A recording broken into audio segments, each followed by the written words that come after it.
Hey everyone, Rob from Southgate Media Group here. Before we get started with this podcast, we have a quick message. If this is your first time checking out the show, we love that you found us and we really hope you enjoy it. What we have to say is for the subscribers. If you enjoy our shows, would you please donate to help keep these going? We don't want to have to put traditional ads on these shows, but this does cost money. So we really do rely heavily on donations. To make a donation to the show, please go to our website, www.southgatemediagroup.com. Go to the page for the show, and in the upper right-hand corner is a donate button. It takes you right to PayPal, and you can donate whatever amount you want. Thanks a lot for listening, everybody. And now on with the show.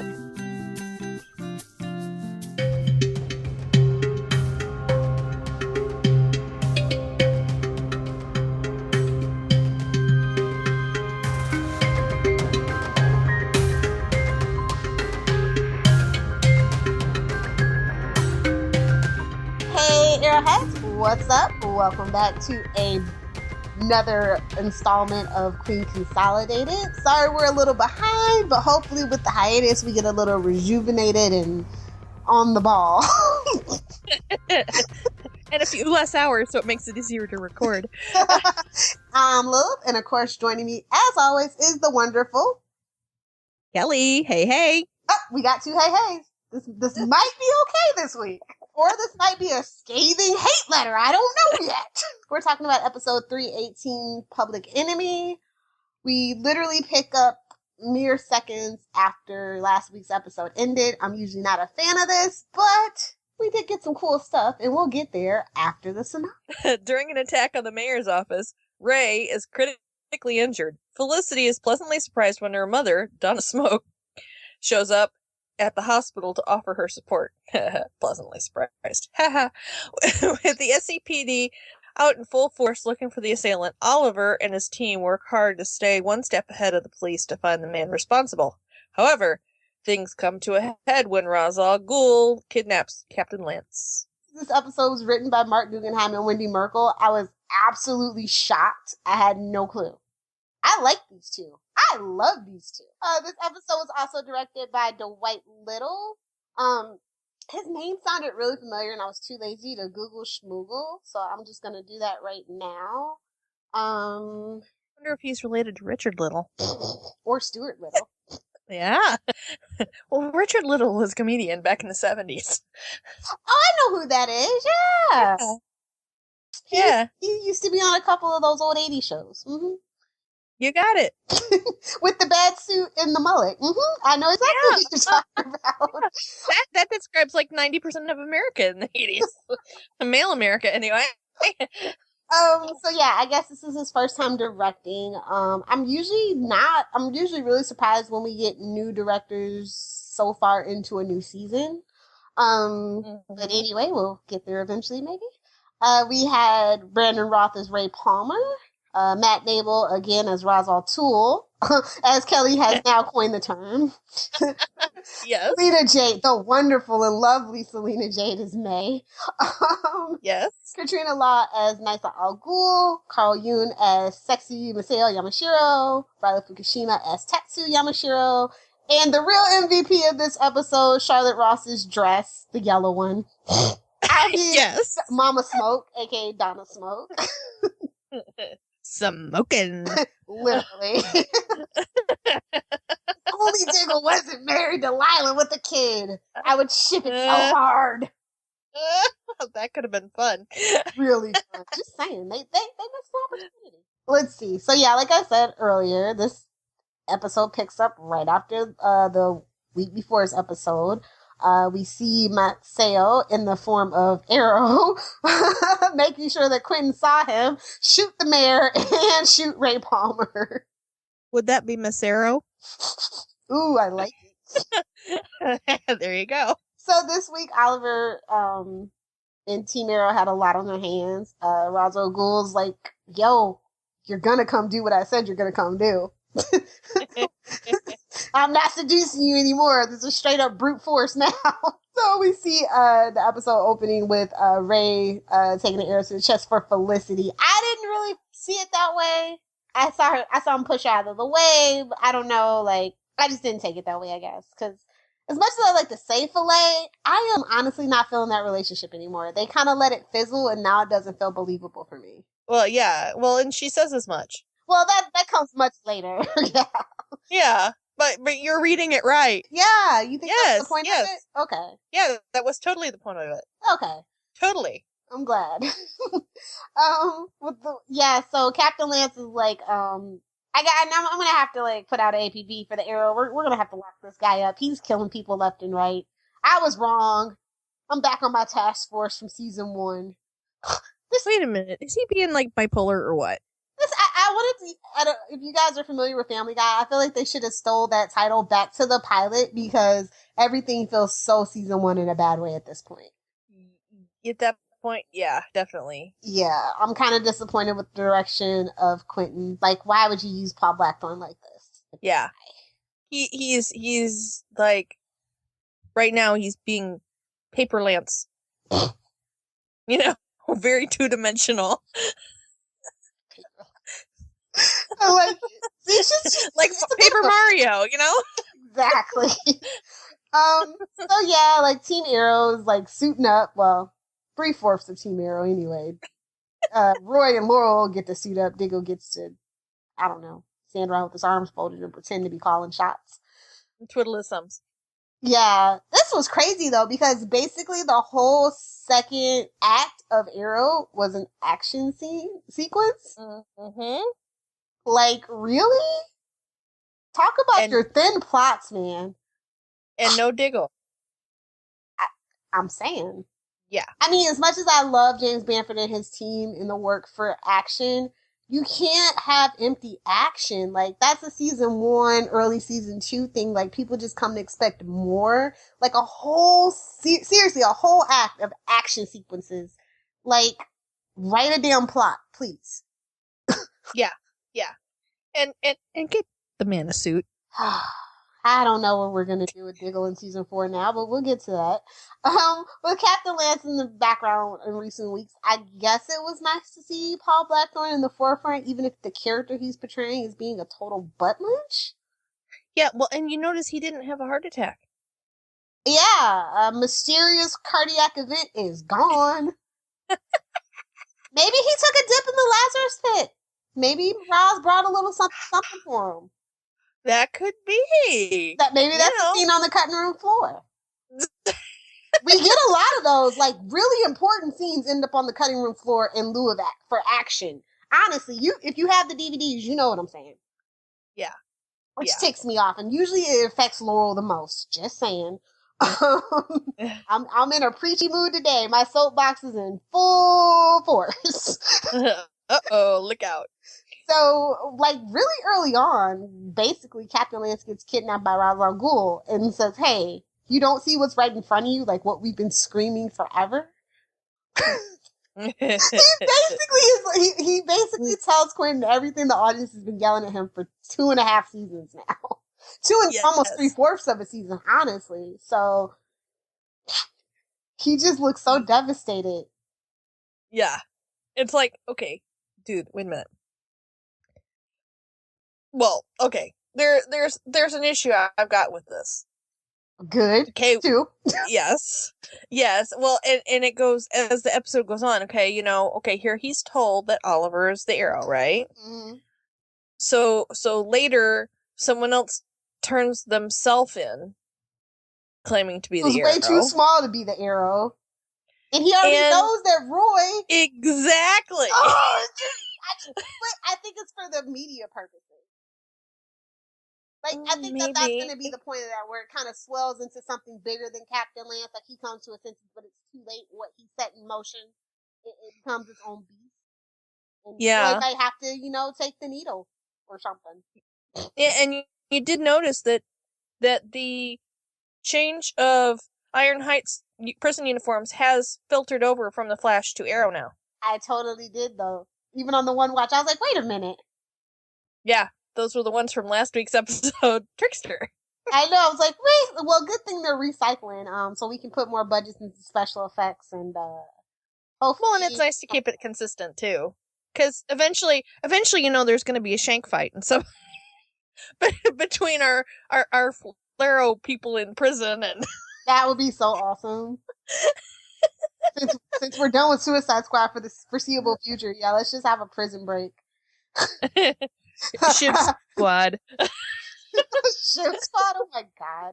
So like shortly after this, he has like this weird moment with Laurel, you know? Yeah. He's like, he just lets her have it about Sarah, about her becoming the Black Canary. And I was just like, oh, snaps. It was great, but it hurt. Yeah. I'm tired of the Lances hurting me in a bad way, though. Yeah. Hopefully we can get through that, because it's getting pretty nuts. It was crazy because they're painting Lance. Like, if you notice, like, all those stupid little cues they were trying to give us, they were really trying to make us feel like he's the villain, but we still totally sympathize with him, even at this point. At least I do, because they did pull a whole bag of shenanigans with this man. Well, yeah. Everything that they've told him. Well, you can understand Oliver, in a way, not telling him because it wasn't his secret to tell. Yeah. But yet, Lance isn't going to see it that way. And, there's a whole lot of other people that could have told him besides Oliver. And I guess the reason that he is so prejudiced against Oliver is because of the other things as well. Yeah, it all just built up into this huge, massive snowball. And you can't paint Link. Like, if you were going to paint him as a villain, season 1 was the time to do it. But instead, it kept seeming like they were really trying to push this Commissioner Gordon thing onto him. And now I think they just don't know what to do with the character. And so we have this whiplash. They've run out of tools in their utility belt. With all the characters, quite honestly, because everybody's out of character. I don't really see character growth. I just see everybody being out of character. That's my personal opinion about this season. And maybe that's the point of it. His mom. Well, she's the only one because she's the newest character. Hopefully, too. Usually characters, it takes I've noticed, about 4 episodes of a fan favorite character to really just kind of, I don't like her anymore. I don't like him anymore. Yeah, that's true. Mama Smoke was actually kind of pushing the envelope. She was a little annoying, but Charlotte Ross saved it. The material written was pushing it, but Charlotte Ross saved it from the annoying territory for me personally. Yeah, she's pretty awesome. Yeah. So she shows up, like, in the midst of all this chaos. She actually shows up. Why? I really didn't catch it because, like I said, I only watched this episode once. She heard what had happened in the news. And she flew from Vegas to Starlight City, which is supposed to be in Chicago, that quick. I'm just saying. Well, we don't know how long Ray's been in the hospital at that point. It's only been half a night. Well, do we know that for sure?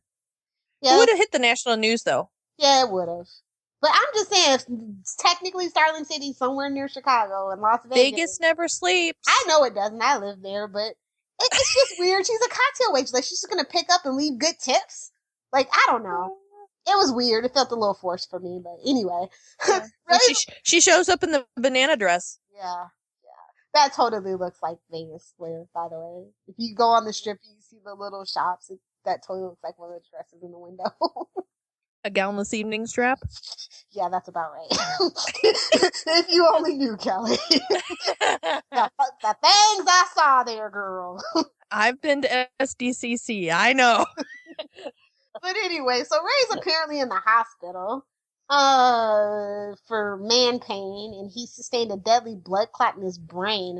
Everything about this Ray storyline felt really forced to get him into that vulnerable position with Felicity. But the funny thing about it is Ray is his own self-rescuing princess. He's like, I'm not worried about that. I got nanotechnology. The hospital's like, yeah, no, Obamacare. You can't do anything experimental, basically. Exactly. I kept thinking of the nanites. Yeah. From Next 10. That's all I kept thinking of. So, Felicity's got it in her head. Ray eventually says, I love you, and Felicity doesn't. And she offers to what did she offer to get him? Soup? Jello? Jello, yeah. She kind of freaks out, and you know what I think it is? Nobody said the word yet. I mean, you know what I'm saying? She's had that kind of barrier in her head. She loved Oliver, and she realizes, okay, that's not going to happen. So I'm going to move on and have some fun and, nothing serious, yada yada. Well, that's not where Ray's headed. That's not what Ray wants. She should have realized that when he told her that, but didn't really sink into her head. I was hoping it was just the drugs, though, because they really haven't known each other that long. Like, I don't know, like I've said this before, when people say that, though, that particular phrase a little too quickly, that scares the hell out of me, too, so. Well, he already told her that he wanted a partner in business and a partner in life. I mean, hello. But the actual phrase is a little more scary, especially if you have stalker-like tendencies like Ray, is all that I'm saying. Yeah. Yeah, no, but I'm saying she should have realized at that point.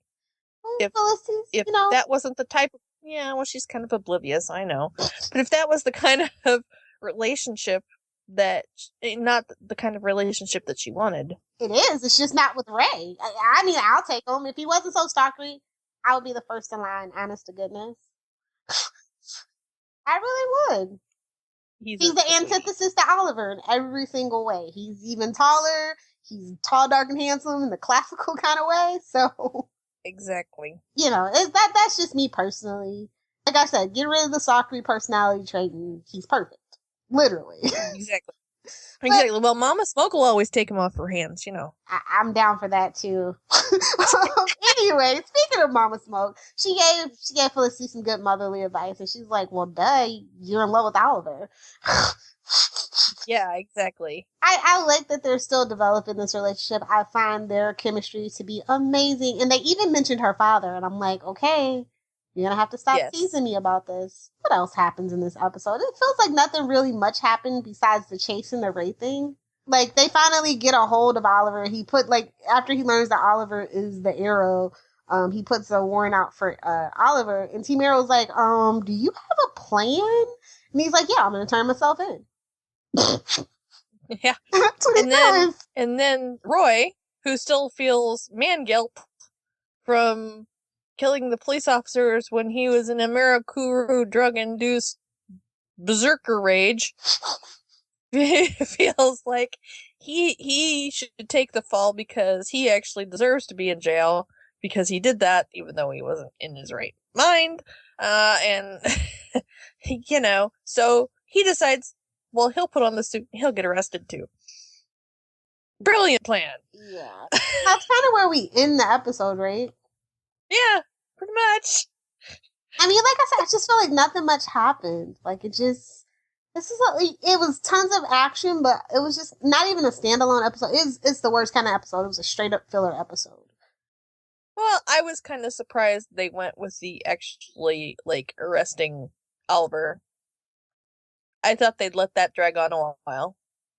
Oh, no, we got big plans. We got big plans for the next 2 episodes. Because, I mean, think about it. We're at episode 18. This is about the time we actually literally start ramping up for the finale. Like, our finales are 4, 5, 6 episode long kind of arcs. So we got to wrap this up and really see what the big end game is. Is Oliver actually going to take on the mantle of Ra's al Ghul? Is Team Arrow going to be able to finagle him out of it? I mean, at this point, he's lost everything except for Thea. So, I mean, I just can't believe how little actually happened, how little Easter eggs we had despite Mark being at the helm of it. Oh, it was just really shocking. I'm just like, I really feel like they were trying to give the fans an action episode with a good dose of humor in the form of the smokes. Mm-hmm. And that's about all we got. So let's talk about themes, anything, so it actually feels like an actual podcast. I just don't know what to say about this episode. I just feel like Arrow is lost, and it is wandering and meandering in the desert, and I ain't got 40 years to waste. No manna from heaven? Please, in the form of the finale, let it be manna from heaven, please. Yes. Manna burgers, please. Or big belly burgers. There you go. I feel like hopelessness and desperation were the themes. Well, yeah. Well, that and, in a way, realizations. Because, okay, Ray kind of had an epiphany of his feelings. But was it really, or was it just that she saved his life? Yeah, exactly. We don't know for sure yet. Hopefully we find that out Because in the next people episode. do say weird things when they come out of anesthesia and stuff like that. Very true. Very true. And especially if you've got, you're worried about having an aneurysm and stuff, or a stroke. Yeah, it's pretty high stress. But so we'll see whether that, whether she weirds out and he takes it back, or whether he continues to profess his feelings. But we also have Felicity's realization, her epiphany that I can't do this. Mm-hmm. And that's one of the things that he said that we were told at the beginning of the season is, okay, if you love somebody, can you be with somebody else? And that was what this season was going to explore. What's that line? If you can't be with the one you love, be with the one you love the one you're with. Yeah. I feel like that's literally what Ray was, though, to me. Yes. Oh, yeah. And it's unfortunate because they're kind of perfect for each other. Although he's handcrafted to be perfect for Felicity because, everybody has to act like Felicity when they get with her. You ever notice that? I'm just saying Barry, Oliver, Ray. I would think it would be Cisco. Cisco is for Laurel. Back off. I know he's giving her presents, but cool presents. Like that's the equivalent of like a wedding ring, if you ask me. Just saying that's how big level that present is. So I ship it. It's a crack ship. I know. I don't care. I may have a whole blog dedicated to it. Who knows? Cracked ships leak water, don't they? And so do all the ships in this universe. That's true. Very true. I do like your theme though. It's very good. Like I don't like when Arrow. I thought we were gonna have some fun. Like I thought they realized nobody likes this depressing crap. But I really feel like they haven't gotten that message. Well, and Roy had an epiphany too. His epiphany wasn't right, but that I should punish myself for self-flagellation. Exactly. Oliver's epiphany is, I care about all these people and I'm not going to let them get hurt because of me. Finally. So I'm going to turn myself in. Yeah. But that's not the right answer either, honestly. No. But everybody did have an epiphany, essentially, except Diggle. Because he didn't have anything to do. I mean, even the last week's episode that was supposed to be his, turned into a Deadshot episode. Yeah. So maybe he had an epiphany in the Arrow Cave we didn't know about. Like maybe it's what to do to get yeah, what to do to get everybody out of the mess they're in. It would be nice if he came to the rescue. He's gonna have to. What episode of Arrow is bad when I say the best thing about the episode are the flashbacks. Yes. And the best thing about those flashbacks was seeing Selena Jade back on my screen on Arrow, even though she was playing her twin sister that didn't exist before you guys even asked me. Didn't exist in the comic books at all. Totally made up for TV, for this TV show. And then out of nowhere, the freaking Yamashiros come to the rescue. Like, really? Das Ex Machina! I hate that. I hate it so much, even though it was a really kick butt scene. I was just like, really? Right in the nick of time? Nice, thanks. Mm-hmm. Convenient things are convenient. I swear, convenient should be the name of Arrow now. Just, who knows? Maybe Arrow has it bugged. Really, Kelly? I'm terrible. You are awful. So let's get into the grade. I will say, I thought it was a little bit better than last week. Just because last week was really depressing too. Last week was really depressing too. But it was depressing with a little bit more action. Which we kind of love Arrow for, but then again, this was action with not a lot of plot, so that wasn't good either. But we had smoking, we had holy smoke, and we had we had some interesting developments, but just So I think last week it was a C-, so I think this week is going to be a C. It made a little bit of improvement, but it's got a long ways to go. If it wasn't for Donna Smoke, this episode would be an F. This is a D-. Oh, wow. We are too late in the season for this kind of shenanigans. I'm getting really ticked Yeah. off with Arrow with the pacing, with the characterizations, the story. They have literally beat a dead horse, revived it, and killed it again. And the only other saving grace of this episode is that there was no damn Malcolm. Yes. Yay! So, but it's still... Not even the sleeping on the couch scene. I know. If it would have been, Donna Smoke couldn't even save this episode. So, I mean, it's not... I'm like, usually this is the time I'm so hopeful. I'm like, yeah, we're gonna kick it in the ass, and we're gonna have a lot of fun. And I just feel so depressed, and I dread watching Arrow because it's depressing. Well, fingers crossed that we're into that last part of the season bump. But what are we going to do with Roz? That's the biggest question. Like, as a comic book fan, if Oliver Queen is the one to kill Ra's al Ghul, and the whole line of Ra's al Ghul, the whole mantle of it, he's the one that destroys the League of Assassins, I'm done with Arrow. I'm out of here. No. Nope. Well, or does Oliver let him go off to the League of Retirement Homes? I say kill Ra's al Ghul, give the mantle to Nysa. She discovers she has a sister, Talia, and they battle it out for the mantle. And, if we want to bring back the League of Assassins, we have that whole thing. Yeah. And that could get interesting, too, because Nyssa would have more ties to Oliver and his band of merry men and women, and would be more apt to be on their side and help them. Now, Kelly, I have to stop you because I have to say this because this is a season 1 on the other network thing. Hashtag not Robin Hood. Don't you do it. I think, the joke that I was wanting to say at the beginning. I think this is very apropos that this episode was written on April Fool's because you have got to be kidding me. Let's see. What was the best scene in your opinion? I would say I really enjoyed the Holy Smoke conversation. That was really pretty cool, and it was neat to get to see. So many times Felicity's like eye rolling at her mom. My mom is an embarrassment, and in that moment, you could just see that, her mom really cares about her. Yeah. Even if she's all flash in a pan,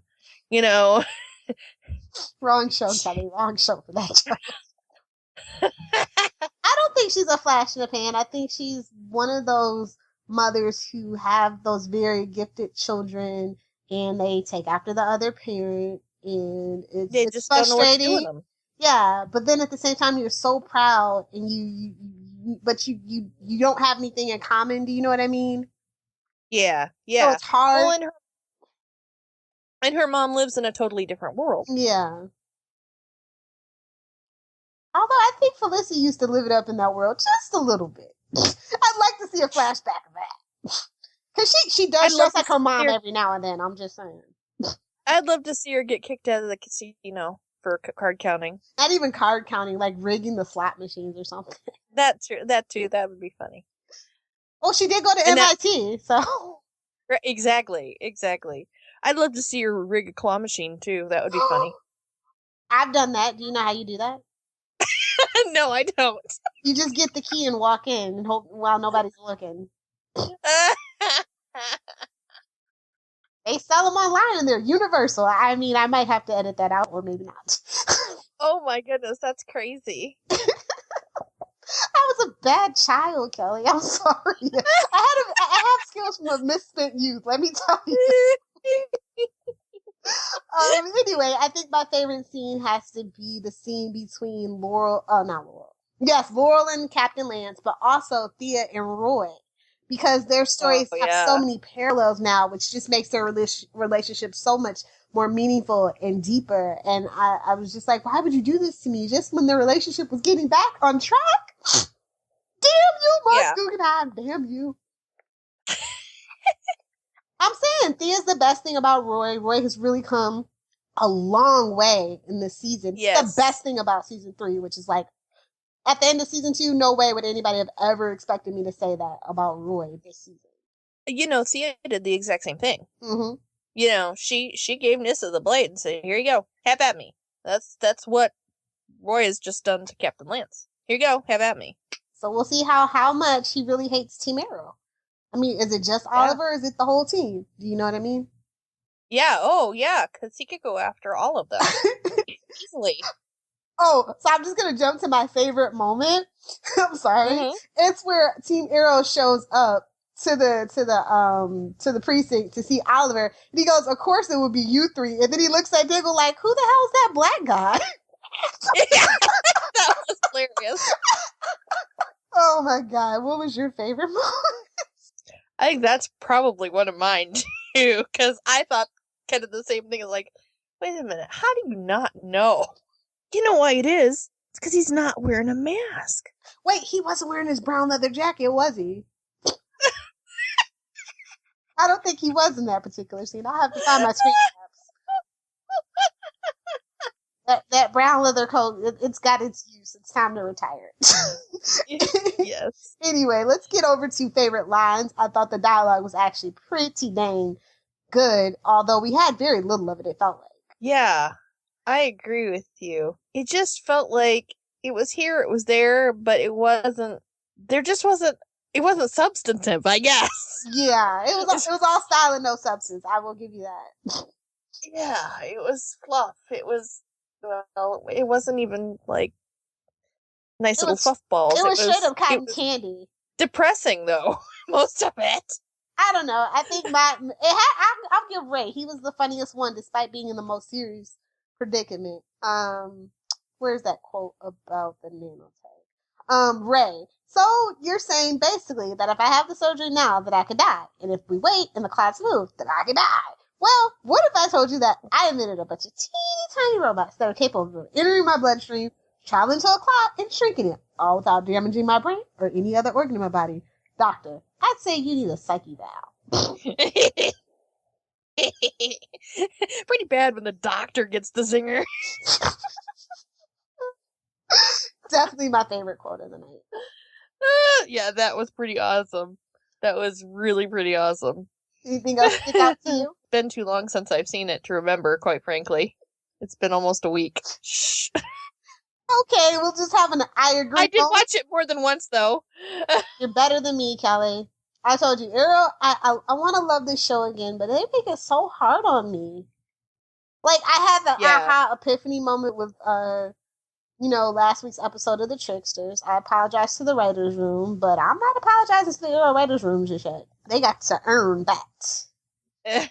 There you go. So they'll get eventually, hopefully. Yeah. Do we have any conspiracy theories? So many thoughts, but nothing concrete yet, besides the obvious. Oh, okay. Well, I think, I think that it's, this is a Arrow really wants to be Batman thing, because I just got done watching, this past weekend, I got done watching, Batman versus Robin, and it kind of, at the time where it kind of leaked at the time during Arrow, we got the behind the scenes footage where toward the end of the season we see a change in the costume and it looks very League of Assassins. Mm-hmm. It reminded me so much of Damian Wayne's Robin outfit with the cloak and stuff, because of course Damian is, his grandfather is Ra's al Ghul in the DC comic book world, in the DC animated comic universe as well. So I just kind of saw it.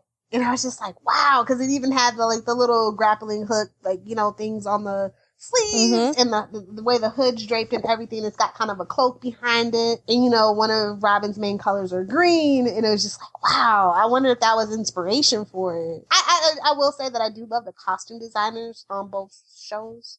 I might make fun of every now and then, but I think I love the practicality of most of the stuff.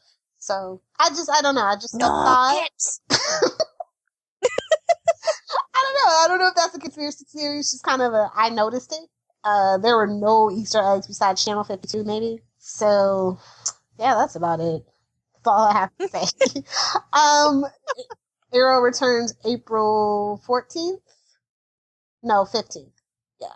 So we'll see you back here when Arrow returns with episode 319, Broken Arrow.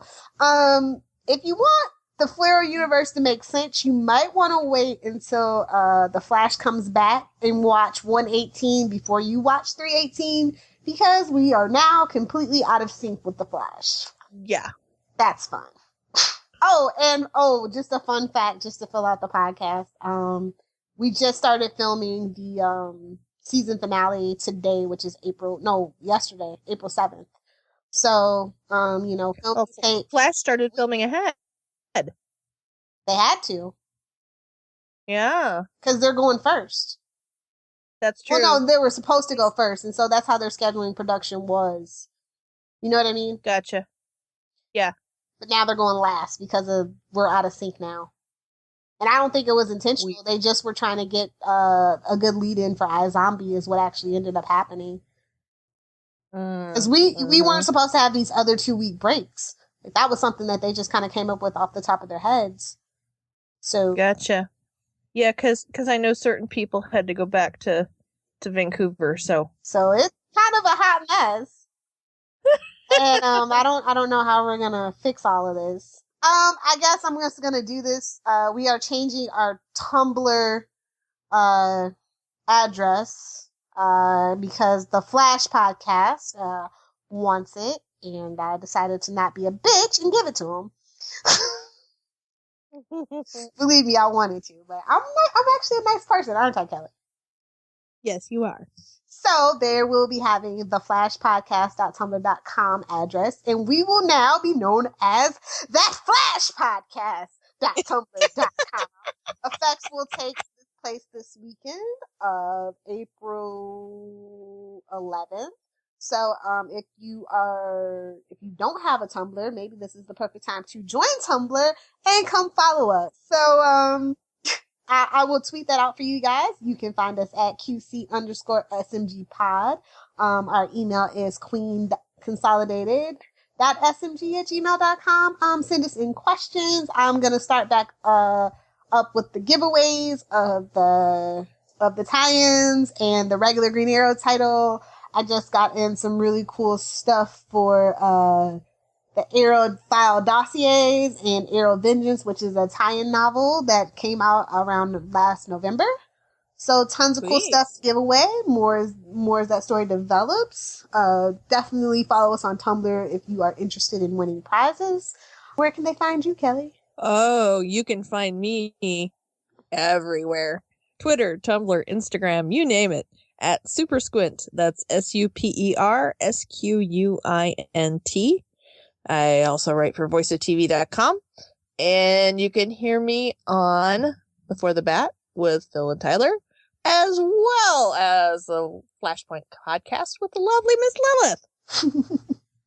As for me, you can find me on Twitter at Lilith Hellfire. You can find me on my personal Tumblr, LilithFairyHellfire.tumblr.com, or if you are a Super Hulock junkie like me, guess what? You can find me on superhulockjunkie.tumblr.com as well. A curated mess of all things supernatural, Doctor Who, and the BBC Sherlock. So, that about does it for us this week. Unfortunately, we are all trapped on a hellish island for 2 weeks. We'll be back here, though. 1 week. Yeah, in 1 week now, but they didn't have to know that. We'll say 2 weeks. I'll pretend like I was on the ball. Okay. In 2 weeks on April 15th at 8 p.m. I will be live tweeting per usual, so I will see you guys then. This is Queen Consolidated, signing off.